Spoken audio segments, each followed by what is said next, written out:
generations. And now, the power of two restores the one. We got a bidet.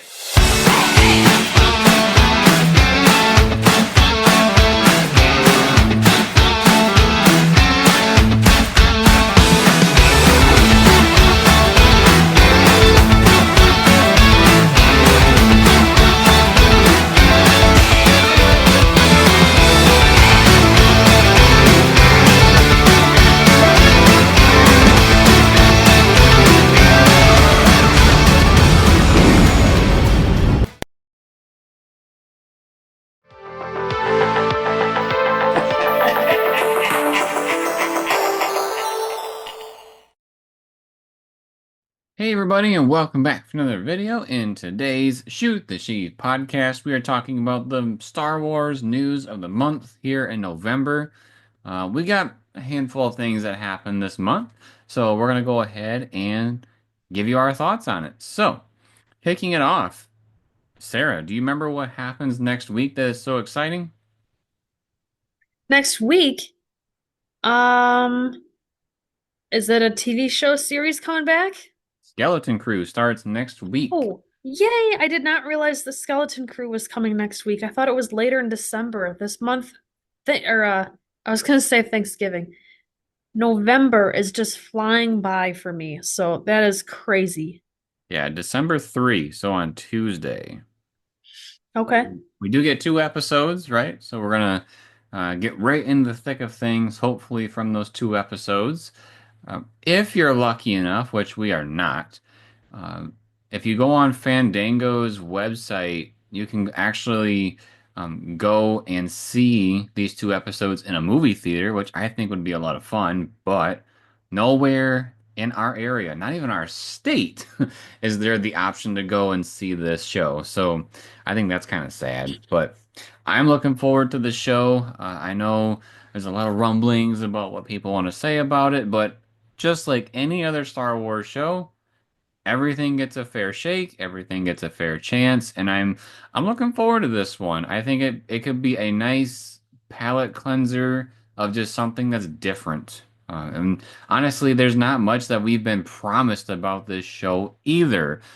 We have, been told that this is going to kind of be the Goonies of Star Wars, but aside from that, I feel like I don't know anything about it. So I'm not expecting to see, certain things about different characters. I'm not expecting the show to be, about the Sith, like the Acolyte was supposed to be about, or learning about things like that.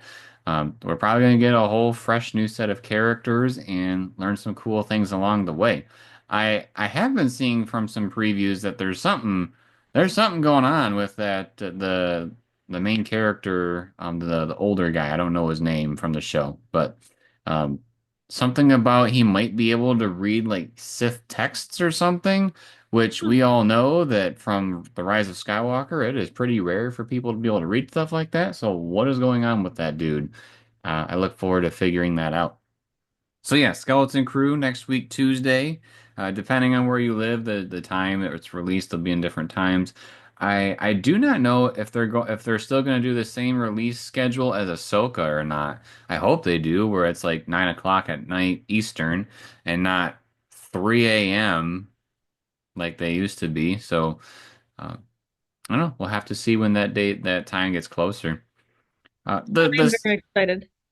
The second piece of movies and show news, I know it's probably not as exciting for Sarah because she doesn't partake in watching this show, but we did get a Visions Season 3 announcement for 2025.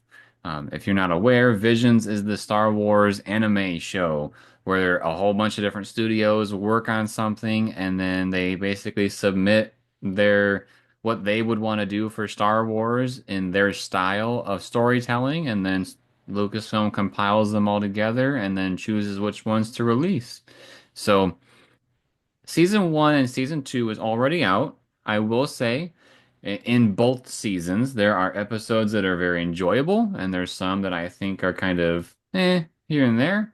But I think that's just going to happen, when you get 10 different things or eight different, I don't remember how many episodes, but from all these different companies, it's going to come down to what kind of story you want to watch, what type of style you want to watch.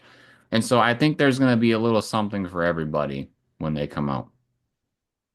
There are 18 episodes, and it's kind of interesting. They 18 came out episodes from the first two total. seasons. Yes. Okay. Yep. There were 9 episodes in each season, and they came out. Season 1 was 2021, season 2 was 2023, and now it sounds like season 3 is going to be 2025. So we're at an every other year release schedule right now for this show. Interesting. I felt like Vision season 2 came out uh sooner than like closer to this time than I thought. I didn't realize it's been 2 years almost. That's pretty Yeah. crazy. Well, it Um, was it was September of 21, and then it was May of 23. oh, So it's not I guess that would be older from now, but do we know what month in 25? I don't know what month. I was Okay. anticipating September, but maybe it would be around. Maybe they'll release it like right after Andor, because I think isn't Andor in April? I'm not sure, but it does seem like they like to release shows either in May or September. See, season 2, yeah, Andor comes out in the end of April. So, mm, I don't think this will come out in May. I think that'll be too close to Andor if it does, or overlapping with Andor. And I don't think they want to do that. So my guess is August or September. I think that's probably spot on with what I would guess too. And I do know Skeleton Crew is going to bleed a little bit into the 2025 year, a little bit in the first week or two of January. Basically, what I'm saying is, what projects do we know are coming out? So for next year, so a little bit of Skeleton Crew, Andor in April, and then Skeleton or not Skeleton, Vision season 3 will be coming out as well. I'm hoping we get some sort of other announcement of something coming next year as well. That would be really, really exciting. But right now, I'm not too sure what we would get. I would hope for like a surprise announcement of Ahsoka season 2 or something, but I'm not quite sure about that. Yeah, we'll have to. My hope would Or be to Bad finally get Batch. some trailers for the new movies coming out. Yeah, because they're gonna have um Star Wars Celebration in Japan next year.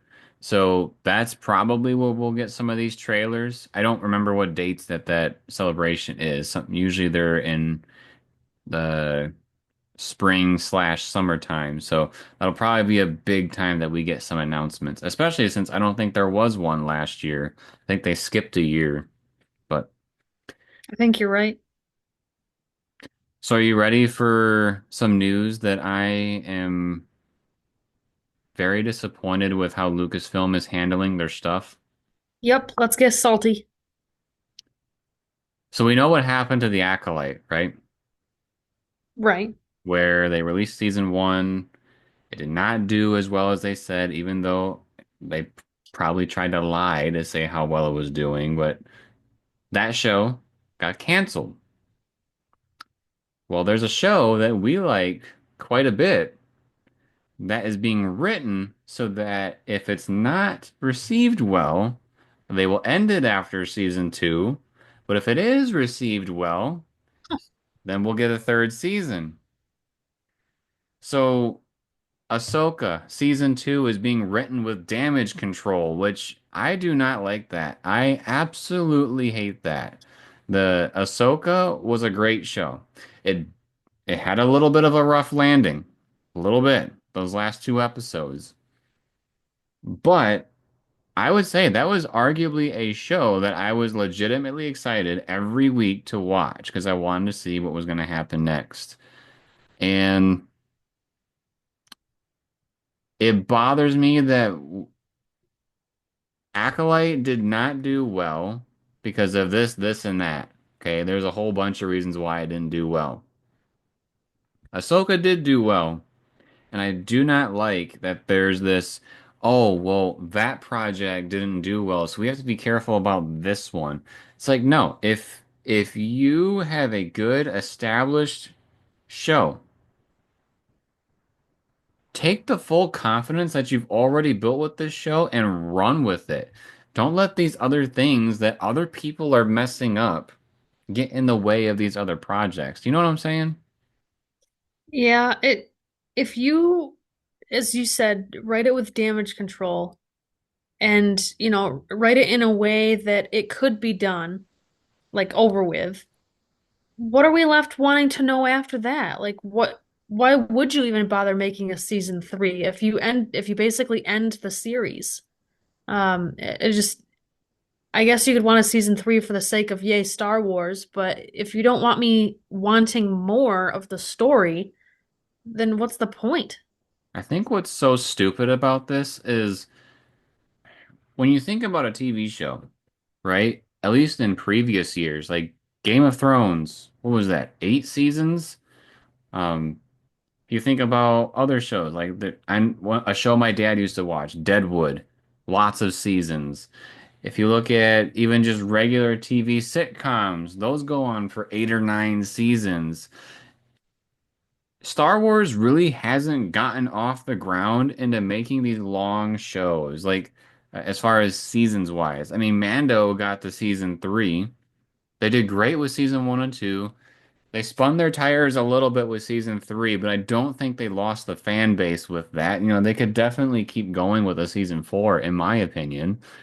Um, I think what's really dumb is that these shows, they make the show, they make a season of it, and then they just wait to see what happens with these ratings, and then that'll tell them if there's going to be a season one or a season two.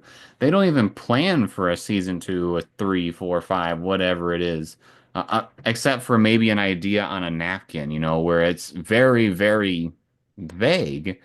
But at the end of the day, they're playing the one movement at a time as opposed to thinking about the overall thing that should be happening here. And I think that's kind of what's getting in the way of their creativity. With Kenobi, it was supposed to be a three-part film series, a trilogy.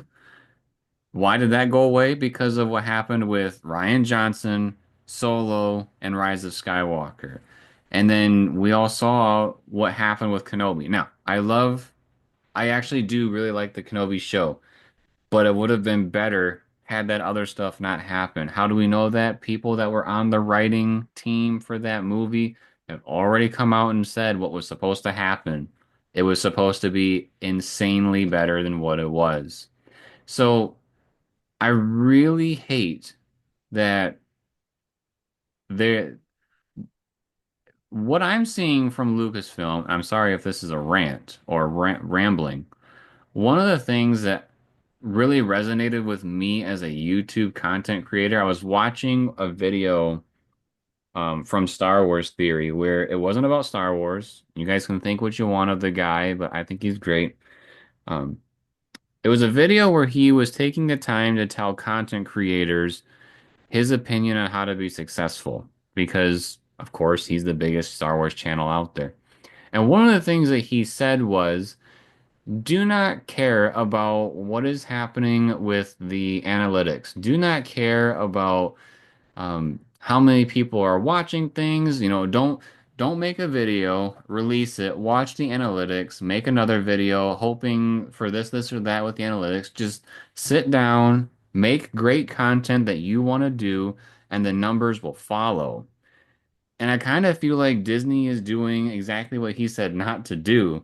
They're releasing something, seeing what happens, and then that's going to dictate whether they have another product, not necessarily a great product, but just a product after that. And I think there's a lot of truth in what he has to say about that format of releasing and creating content that I think Lucasfilm could probably learn a lot from because a lot of their projects lately have felt like we're scared to release this content because there's going to be backlash and we're going to look bad in front of our boss. Well, if you just put together a team that cares a lot about the product and just cares to deliver a good and great story and product as opposed to their own agendas. Looking at you, Leslie. Um, we can have a lot more great Star Wars content, in my opinion. And, it's based off of what Star Wars Theory had to say about stuff too. So that's kind of my thoughts on what's happening there. There's a few different things here that I want to kind of uh reel in or talk about, right? Okay, so first off with you comparing this to like sitcoms or other types of TV shows, not just sitcoms, but think of the budget for those types of shows. Especially like everybody loves Raymond. That's one that Jeremy and I are watching through right now, just kind of binge watching the seasons. They don't have that many sets. They don't have like a whole lot of green screen stuff going on or animation that they'd need to worry about or pay for. And especially in the early seasons, I can't imagine the budget being very high for those types of shows because not all of the characters are well-known actors and actresses. So the budget for that type of show, or really any sitcom, especially in the early seasons, is not going to be nearly the budget that you have to make a good Star Wars film. There's too much in the Star Wars universe that you either have to animate or make props of or have different sets because we are, the Star Wars community is kind of ruthless. If all you're doing is just one setting or one place, people are going to talk about it as in a bad way. If you don't have all these different special effects and whatnot, or lightsaber battles or whatever, people are going to talk about it in a bad way, and it gets perceived badly very quickly. So you kind of have to have a big budget for some of these things. Um, I am in agreement with you, so just bear with me here.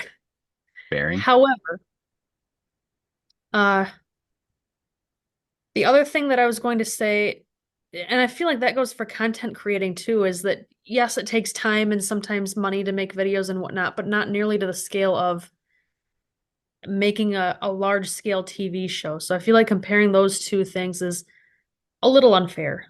However, the part that I do agree with you on is the looking at the big picture of the show. Just because you need a big budget doesn't mean you can't think about the future. Having that idea of where is this going is kind of a big deal. Oh, that's what I was going to talk about. Or the other thing that I was going to bring up is with things like those sitcoms or other types of shows like that. Think of how many of those episodes are kind of filler episodes or just character development or people doing their day-to-day lives. Now think about Star Wars and anytime we've had a filler episode, most of the time that's not received well. It's seen as boring or a waste of time, or we should have been doing something more proactive with a story. If you want something that's going to last like 8 or 9 seasons, you gotta have some filler episodes and you gotta be okay with it. Um, Now I want you to make that same argument against Game of Thrones, The Last of Us. Anything there? The Last of Us is only one season, at least so So far. far. But they've got two or three, some possibly four in the works. I don't think, personally, I don't see it going back past 2 or 3 seasons. Game of Thrones, that is a long-standing one that I think would be of equal importance or like equal budget scale, just from an idea of, roughly the same. I'm not saying they have the exact same budget, but they're in the same playing field. I think is probably the best way to describe that.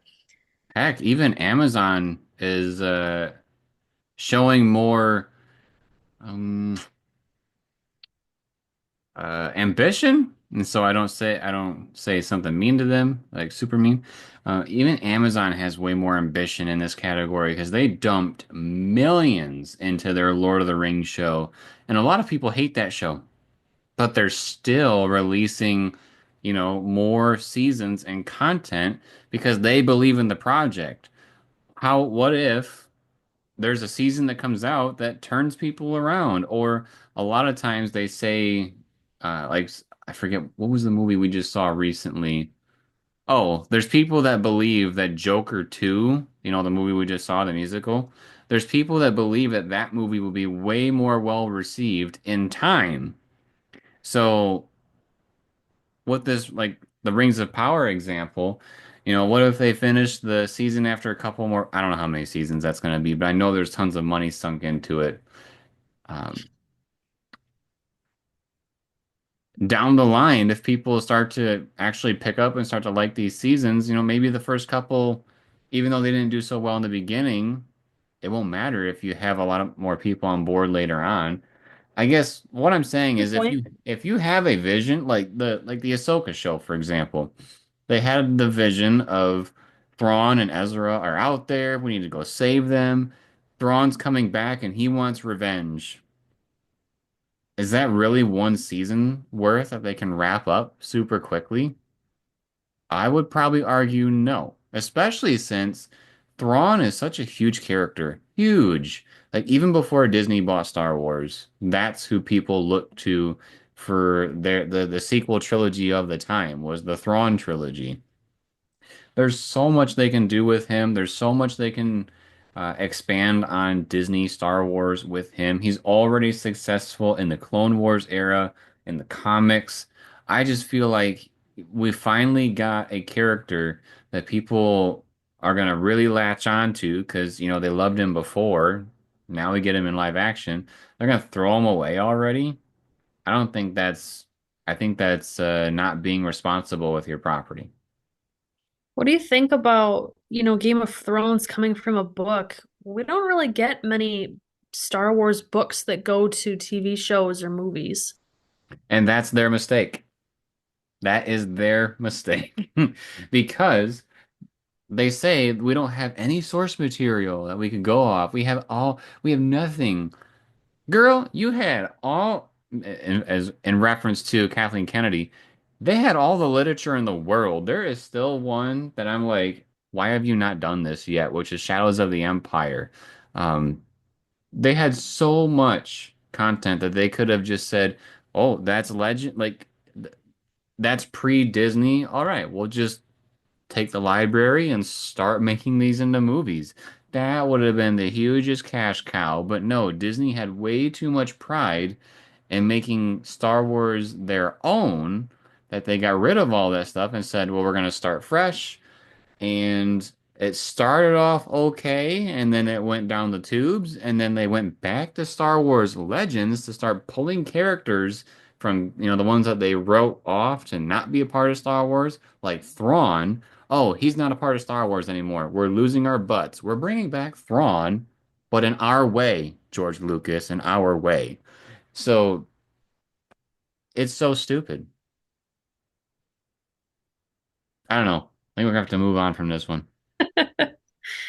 I'll just have to wait and see what happens, I guess. But I guess long story short, I do agree that they need to think of the end in mind. And what I mean by that is having like a big picture, not just what are we going to do next for the next episode or just this one season, but having a large story created before they just jump into the next thing. I feel like that kind of could be said at the same time with them having so many Star Wars projects happening at the same time that maybe if they took some time to focus on one or two of them, it might be a little bit better content. They Yeah. could also use the books like you mentioned. I think, if I remember correctly, I think I heard recently in a report that there are 14 movies or shows in uh not production because they're not all being made right now, but they're like in progress. They're all in the pipeline. Yeah, and that is insane. Like I know they're trying to plan out, years and years of content, but dang, they gotta get their footing now. Start off with a couple, then build, right? But I don't know. I'm not the one running Lucasfilm clearly, so they must know better than I do. Have you ever wondered what it's like to grow up during the prequel era? Do you wonder what type of merchandise was around then? How different was it than it is now? Check out our videos on this channel where we talk about the merchandise of the Phantom Menace and the merchandise of Attack of the Clones. They are here on this channel. The Phantom Menace is my first video ever on YouTube, so there's a special place in my heart for that one. So please, if any, check that out. Now back to our show. Okay, some video game news. Unfortunately, we really don't have any board game news this week, or this month, I should say. The new set of Star Wars Unlimited did come out, but that's about it. You can get different sales on the board games via Black Friday deals and whatnot for the holiday season. But aside from that, there's not a whole lot there. But for video games, so Star Wars Outlaws released on Steam and absolutely bombed on its release on Steam. I think when last looked, it said it was like a max of 75 players that were playing at one time. I think from reports that I heard, it bumped up to like 1,000 at one point. But it was so bad that apparently Ubisoft asked Steam to stop showing that data.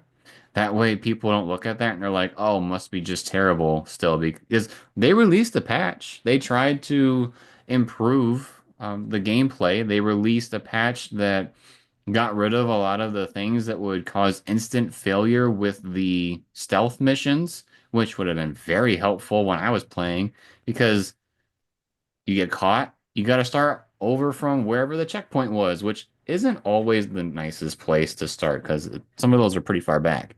But me, I'm much more of a run and gun type of person. I want to run in there, start blasting, and then get what I need to get and get out. So I'll have to go back and because I still have quite a bit to do in that game, even post campaign. But the one thing that I look forward to the most is the new DLC called Wild Card. That also came out in conjunction with the patch, which is a DLC, I believe, where you work with Lando and the Empire or something along those lines, and you got a job that you got to do at a high stakes sabacc game. Haven't played it yet, but it looks interesting. I think it sounds like fun, but I also have not played the game in general, so Yeah. Well, I say that's more of a my type of game. I know you don't play a lot of those types of games, the open world Star Wars, like Fallen Order, you don't play. This one you don't play. Um, I'm not quite sure what Star Wars games you do play. Lego Star Wars, Lego Star Wars, now that's my Battlefront. speed. No, the types of games that you're talking about playing Fallen Order and those types, I do think they look nice. I think they look like fun. It's just, um, I mean, we got one gaming system, so by the time I've seen Jeremy play, I feel like I already know the story and I don't really want to play it myself. And I've always been more of a watcher than a player for those types of games anyway, so it's not like I'm all butthurt about it or anything. I just like watching the story. For me, it's like a movie, except I don't have to control the character. Yeah, Sarah wants to sit there with her wingspan and take on people across the country. We do have one other interesting video game news update. Season 4 of Hunters dropped. I haven't played Hunters, I think, since season 1 or season 2. I think season 1. Because I was actually looking to be invested in that game, but I don't know. There's so many other things that I'm trying to cover. MLB The Show is the major one for the channel, but uh, season 4 dropped. It is called Survival Instinct. There is a new map, and the new map is Endor Aftermath. So it's like a little arena area where, there's ships that have crashed, there's walkers that are damaged.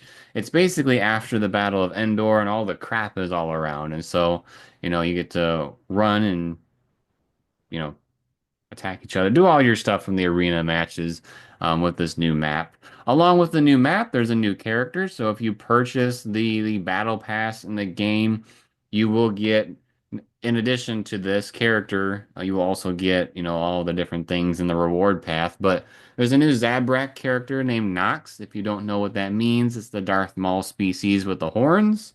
So there's a new character called Nox. The character has a bow and arrow, which is pretty cool. It's a different style to the game to add there. There will be new costumes, new stickers, new emotes, new events, a new ranked season, and new game modes, including two of them are called Scrap Salvage and Arrow Assault. My assumption is that the Arrow Assault just means everybody has to use bow and arrows, right? You probably get to try out the new character, is my guess. in that mode. I would not imagine they would only let people that bought the battle pass play that mode. I think that would really shrink your player base if you did that. So I think the content looks great. I just don't have the time to add that to everything else. So if you're into hunters, I'm sure there's a lot of fun to be had there. A couple It other was, things. I was just gonna say it was hard to keep up with that game. There was so much, which is a good thing, I suppose, for that style game. You want a lot of things that you're trying to achieve, because otherwise you get bored quick. But there's a lot to keep up on there, and it takes some serious time investment. That is a Star Wars game that Sarah did try. I did. Yeah. And argue the reason why Sarah stopped playing is because, there's so much crap on the screen, which I would 100% agree with. Anytime you log in, it is like, holy crap, there's so many things to keep track of here on this one screen.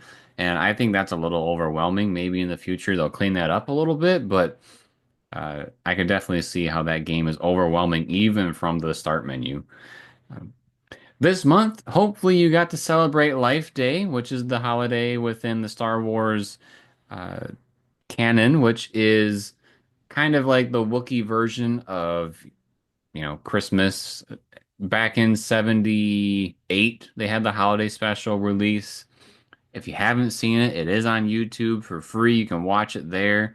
But basically, it was a film that was George Lucas's uh, worst project. Like he wasn't really a part of it, but he allowed them to do it, and it's not your typical Star Wars movie. It is a Like a show. variety show. Yeah, it was a variety show. It was released on TV one time, people, one time because it was just not well received. So if you haven't seen it yet and you're not quite sure what this whole Life Day thing is about, watch the movie at least once. It's bad, but it's so bad I think that it's good. Um, the actual day for Life Day is November 17th. So if you want to celebrate in the future, that's your time.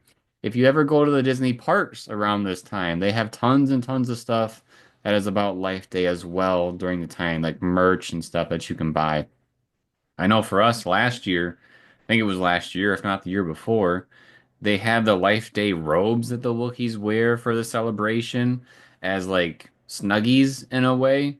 And although they're kind of different because they're open in the back, you have to kind of like hold it together on yourself. I don't know. It's not super practical in my opinion, The but blanket with arms. It's like your typical Snuggie. I didn't we get those for like $5 or $10 on like a heavy clearance because they were trying to do like a blowout sale. Yes, I don't remember how much it was, but I know we got them very cheap on clearance. Yeah. So check out the Life Day stuff. It's fun. I enjoy it. Um, have you ever wondered what Amazon coffins are and what they're full of? Well, we got you covered here on the channel. Check out our playlist of our Amazon coffin unboxings where Sarah and I open up boxes that have Amazon returns and we share with all of you what we get in each of those boxes. If you ever wanted to get into liquidation and want to know what types of things you can find, check us out. Now back to our show. But there's one more piece of news to cover today, and this is something I'm actually pretty excited about. Hopefully, I'll get to take a look at it in the future. Um, the Rise of Skywalker comic book rendition is going to be coming out in February. Why is this exciting? You might be like, you saw the movie, you read the book, why do you care about this?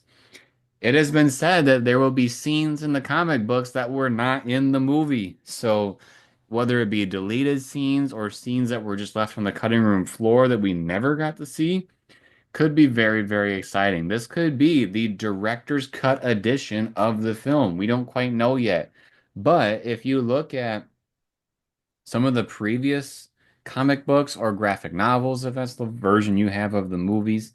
Attack of the Clones is a prime example of this, where, in the book, Dooku fights with two lightsabers against Yoda. That never happened in the film. It was the first idea of what was going to happen, but then they changed it in post, and then we got what we got. So there could be a lot of things here where, We didn't get it before, but maybe we get a little bit extra behind the scenes stuff. My hope, because like here's an example. You know when in Rise of Skywalker when Chewbacca was captured and we all thought he was dead because the thing blew up, but really he was arrested by the First Order. You remember that? Yes. Yep. And then like the next scene, they were like, "Oh my God, Chewbacca's alive!" And then the group went to go save him. Remember all that? Yep. Supposedly, there was supposed to be a scene where Kylo Ren interrogates Chewbacca. And so, like, that could be something that could appear in the book. I do know and this is a fact, that in the beginning of the movie, when Kylo Ren gets the Wayfinder, he was supposed to have an interaction with the Guardian of the Wayfinder, which is something we didn't get to see in the movie because they took it out just to have that insanely fast-paced opening to the movie. They felt it would slow it down. But again, it's a cool piece of Star Wars canon that would have been cool to see. So. Um, Maybe we'll get some of that stuff in there as well. Who knows? Was there anything for Star Wars news that you wanted to cover for the month? Anything you heard that is noteworthy? Uh, one thing that's kind of cool, although I don't remember the release date of it, but Columbia, the outerwear company, they make jackets Oh. and boots and things like that. They have partnered with, uh, oh my gosh, I'm blanking on his name. Hayden Christensen. Yes, thank you. They partnered with Hayden Christensen to come out with a special Darth Vader line of coats, shirts, hats, belt, drinkware, like cups, or like a water bottle type cup. Um, December 5, December 5 is when that comes out. Thank you. right around Uh, the corner. Somehow I think it's related to NASCAR too, or at least the commercial that I saw had NASCAR in it too. I'm not really sure how that relates to Columbia. One of the Um, drivers is sponsored by Columbia, I believe, ah, and his helmet for NASCAR is the Darth Vader helmet. like when he's racing, he wears a Darth Vader helmet. His helmet for NASCAR has like a paint job that looks like Vader. Oh, So okay. That he doesn't wear like a prop helmet per se. 'Cause otherwise, if he got in an accident, he'd probably be toast. But they painted his that'd be helmet. insane. Can you imagine? I'm so sorry. Can you imagine somebody driving a NASCAR car with a Darth Vader helmet? Because that's It'd what I be was amazing. picturing in my head. That's like the next best thing after Talladega Nights. What are you talking about? Uh, but anyway, so the Columbia is coming out with a new line of the Darth Vader inspired merchandise. It looks pretty cool. You can go online and see what it looks like right now. One thing I will say is it's very expensive, but what do you expect from Columbia partnering with Star Wars? Columbia is already expensive as it is. Uh, I apologize if you already said this because I was looking up the date. I didn't know if you had said this, but there's also a select few jackets that are autographed by Hayden Christensen, where the proceeds are supposed to go to some charity, right? I think it's the Make-A-Wish Foundation. Is that But no, what I you were going to did. say next? Yes. Oh, dang it. I'm sorry. That's okay. It's perfect. It worked. That's the only Star Wars news that I have at the moment. Say I looked at the collection. It's really weird. If you go on the website, there's a way to work around it, but on the site, at least when we looked at it, you couldn't even see the merchandise. So it just said 12.5 Darth Vader collection, and that's all you really knew. But then if you do some like weird click arounds, eventually you could see what was the products that are going to be coming out. Um, the only thing that I really gravitated to was the belt because I thought it was kind of cool that it was Darth Vader's like little clasp thing in the front. But other than that, the stuff is way too expensive for me. I am more in the like $20 graphic tee realm or like a $50 or $60 sweatshirt. That's about it. Yeah, these coats are in the hundreds, and I will say Columbia is a very nice brand, so I'm not saying it's not worth it, but it is pretty pricey. Yeah. But you'll If you probably look can't, pretty fly. yeah, if you can't find the actual images of the Darth Vader merch, you can do what I did, which is sign up for their emails on their Star Wars page on the Columbia page. There's a like a button to sign up for emails, so you can get first access Really, it's just a way for them to send you junk mail, but you do get a link to see the Darth Vader merch, so that's how That's I the got to see price you it. pay. Just unsubscribe later once you see the stuff. Right. Um, yeah, I think that's about it for the month. If you enjoy this type of video, make sure to subscribe to the channel and turn on notifications. We try to do this the last Wednesday-ish of the month, somewhere in that time frame, and where we gather some of the news stories that we thought were significant. And if there are some that you thought were significant, we didn't cover it, make sure to drop it in the comments. Drop us a like if you liked the video. And then, as always, everybody, thank you for watching. We'll see you next time.